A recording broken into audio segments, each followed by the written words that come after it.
Belly dancer, no lie, here she is for you, Ms. Carol Henning, everybody, come on!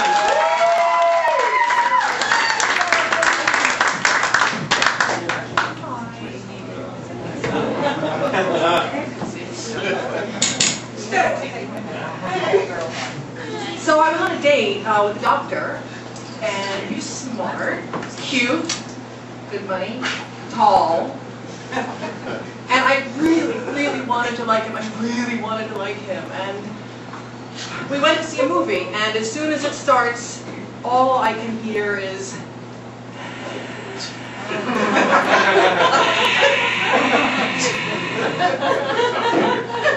now I know I have been out with men who breathe. But next to the iron lung here, it was just this constant in and out, in and out, and what it was no chemistry. When you have no chemistry with somebody, nothing is quite right. When you do have chemistry, or you have too much chemistry, too much is too right. And suddenly, looks and money and insanity just don't really matter, really. You could be a hunchback midget with a limp. Broke. And if I'm feeling it for you, if I'm feeling it, the guy could crap in my bed sheets. And I would be like, oh, he feels so free and open with me.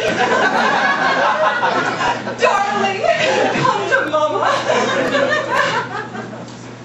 So a few weeks later, I meet another guy, an actor, with my old theater company. And, you know, he had a nice hump. And he was all right. He was nothing special to look at, but he had that, there was that something, that chemistry. And so we go out a couple times, and I am feeling more for this guy than I have felt for anyone in 2, 3, 10 years.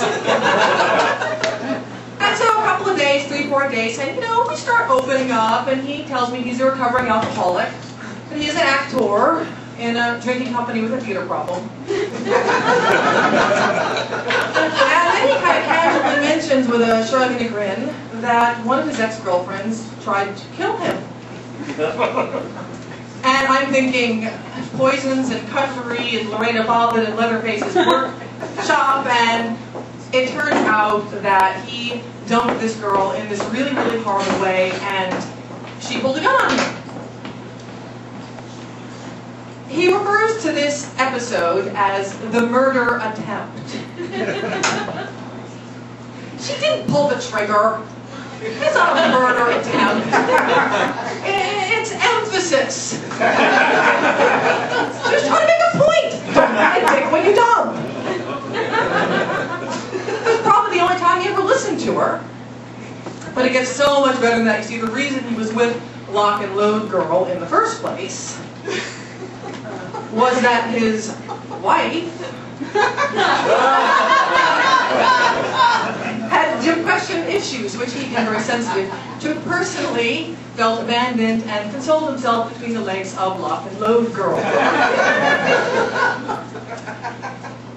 And that situation blew up in the murder attempt, and the wife divorced him, and he joined a roving theater company, which landed in New York, and he cliff dove into an instant major relationship with a woman who he said made him want to throw himself into traffic.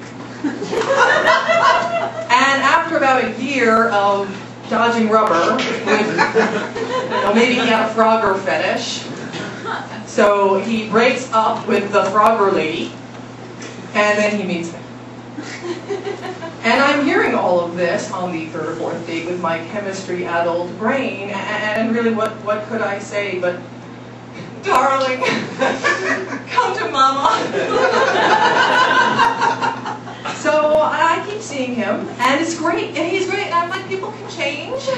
And he's warm, and he's funny, and I hurt my back, and he took care of me, and we're taking it slow. And a month after the day we met, we spent our first night together, and it is wonderful. And we go out a few days later, and he says, I've had some clarity about the other night. Ejaculation enhances vision. He says, I like you, I respect you, I feel a connection to you, but I am not in a romantic place right now. And of course this makes me rather sad, and he hugs me because he's such a hero.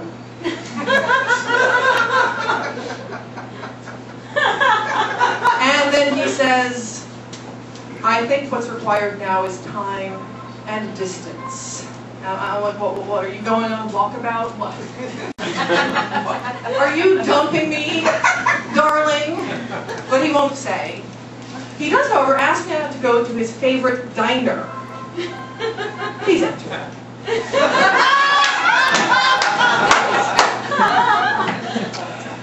He asks me not to go to his favorite diner, where they make a very good egg cream, by the way. Don't make me come over there. So he asked me not to go to his favorite diner, where they make a very good egg cream. Because it is his sanctuary, and he does not want his worlds colliding. Okay, this is getting ridiculous. So he doesn't want his worlds colliding. Apparently, I am a world. Someone tell Bob Geldof. But I say, okay, fine. This is just going to go on. I say, fine, okay, take whatever time you need, darling. And so I wait, and I wait, and I wait for weeks and months. And I know he's not dead because his Facebook status is updated. And I guess it was on April Fool's Day I decided enough is enough, and it's time to say goodbye forever, loser.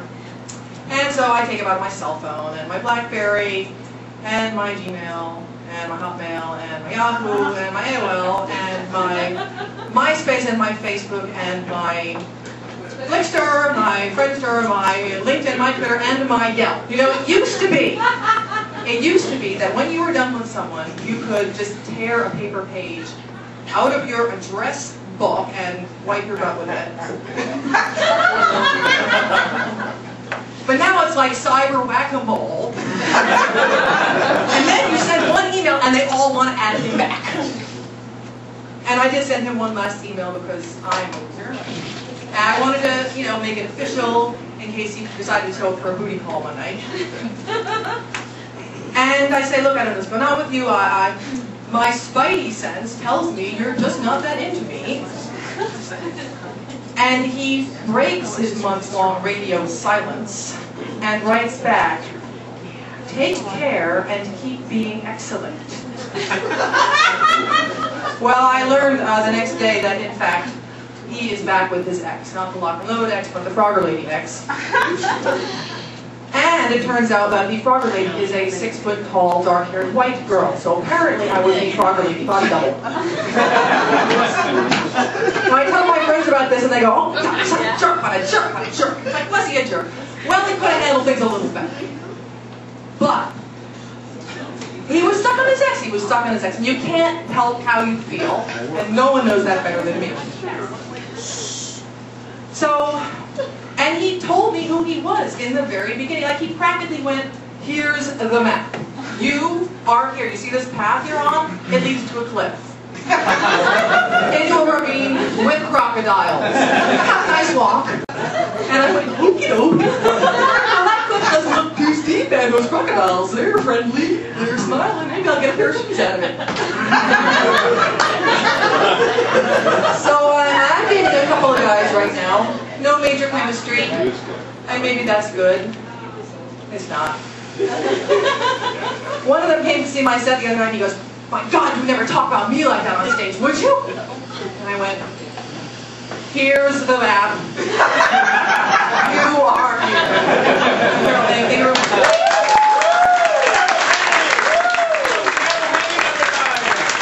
Henning, one more time. Woo! Yes. I like it.